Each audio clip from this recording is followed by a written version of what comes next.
Hey guys, and welcome back to another video. I am the Twisted Jedi, and today we're going to be discussing General Grievous and whether he is a good hero or if he sucks. Now obviously Grievous has been out for about 3 weeks now. I've had a lot of time to play as him. It was obviously really hard when he first released because everybody was trying to get on and use him. So there was a lot of people chasing after him, which made it really hard to play, but I managed to get some good footage with General Grievous. So that's what you guys are going to be watching here while we discuss whether or not he is a good hero. Now the thing with General Grievous is that he has the highest damage output of any of the other heroes. That includes Darth Vader. So that makes Grievous a really strong presence on the battlefront, and if you come up against him, you are going to be in a lot of trouble. Now these are all the reasons why General Grievous is a good hero. He is definitely the most intimidating hero to come up against on the battlefield. Once you see Grievous running towards you, you pretty much know you're gonna die, so it's almost guaranteed and you may as well give up. He has minimal threat from Wookiees and pretty much 2-hit kills any of the reinforcements, so that is absolutely insane. Most lightsaber heroes take 3, but General Grievous can get it done in 2. This allows him to kill his opponent before taking too much serious damage, which is really helpful because we all know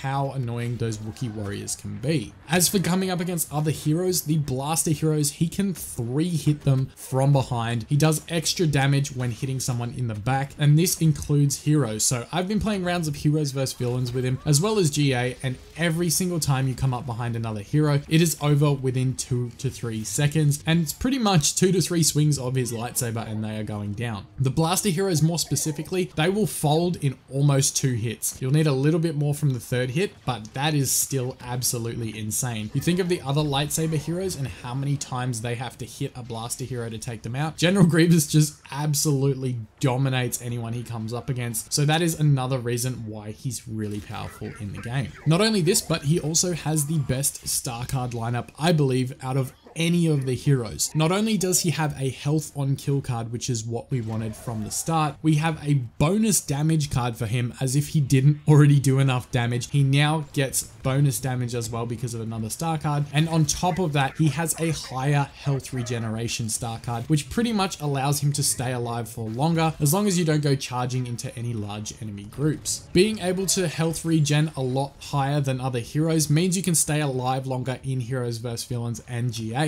The biggest advantage I've found is when you are in GA and you're going for those kill streaks, he is more likely to be able to duck out of the way with his claw rush and pretty much just heal up majority of his health. I remember in a round, and you'll probably see it in the background of this video, that I got stunned by Lando and he pretty much smashed me for 2/3 of my health while I was stunned. I ran away, got out of trouble, and pretty much got 650 health back or something like that out of the 800 that he has. So it's pretty ridiculous to think about how much health regen that star card actually allows you to get. Now I think what DICE was trying to do with this star card is make the heroes feel less fragile. Now the thing with heroes like Kylo Ren, Boba Fett, heroes like that feel really fragile, and pretty much once you get hit by a lightsaber hero, it's game over. So with General Grievous, they wanted him to be tanky because he's a big character, he's a big hero, or a big villain rather, and that's what they want to emanate when they have him on the battlefield. So pretty much giving him this extra health regen makes him feel more viable in the long term and not as fragile as those other heroes that I mentioned before. This makes General Grievous a really great force as well. Not only does he have all of these other things that I mentioned, he has a great escape ability to get out of danger. The claw rush ability that he has is pretty much one of the best things to get out of trouble. If you end up stumbling across a large group or a squad rolling together, or 2 or 3 heroes rolling together, if you're in GA, you can pretty much just bail out of the way with Claw Rush and you don't have to worry about taking too much damage. I use this all the time and pretty much it's saved my butt a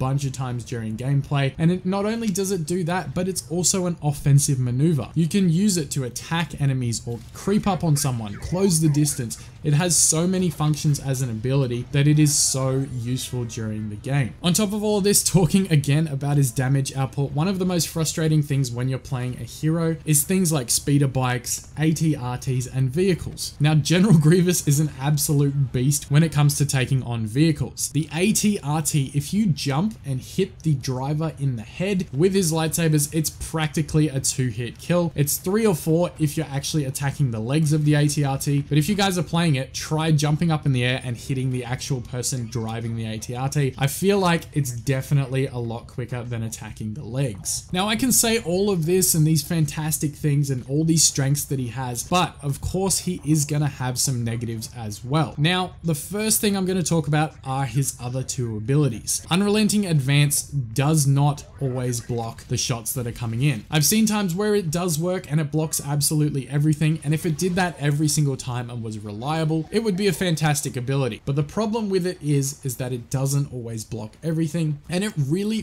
limits your mobility in terms of turning your head or turning around, as well as moving forwards and backwards. When this ability is activated, if you're up against another hero or you're up against a trooper and they dodge around the side or to the back of you, you're pretty much in a really vulnerable state. You can get attacked from behind and there's nothing you can do until the animation for that ability is cancelled, and even when you do cancel it, it is quite slow to come out of that animation. So yes, this is very dangerous to use, and I don't recommend using it until they fix Grievous in a future update. His other ability, Thrust Surge, is really good when it connects because it knocks down the enemy and then you can close the gap to kill them. But the problem with that is that it rarely ever connects. I avoid using it at all times unless I'm coming up behind an enemy. That's probably when I'll use it most. And I know there is a little bar underneath that you can look at to try and gauge whether it'll hit or not. But even using that, it's not always guaranteed to hit, and it's very unreliable. Something like this also, again, leaves you very vulnerable to dying, because if you lunge at someone and it doesn't connect, you could be in a very bad point where you have enemies attacking you, you didn't get the kill you were aiming for, and then you're just going to end up dying yourself. If they could fix these 2 abilities, he would be absolutely amazing. He'll probably be one of the top heroes in the game, if not the best hero, because currently he is in my top heroes. I would say he's probably within my top 3 or 4, but without his other 2 abilities working properly, he will never take that top slot. So hopefully in the future update, when they do fix these abilities, he will be right at the top of my list, if not maybe second, but I think he definitely has the potential to be one of the best heroes in the game. The only other thing I wanted to mention, with Obi-Wan being added in like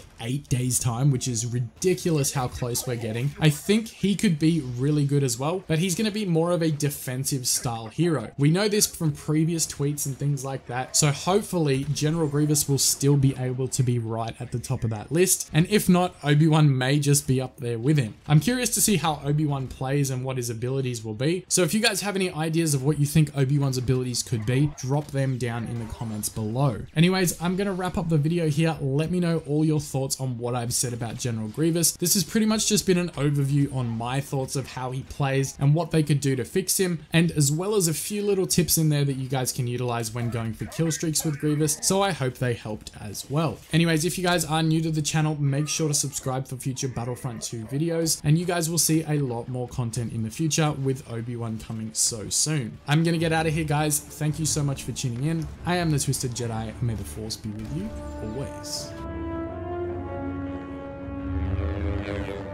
The Sith are all powerful. You are no match for me.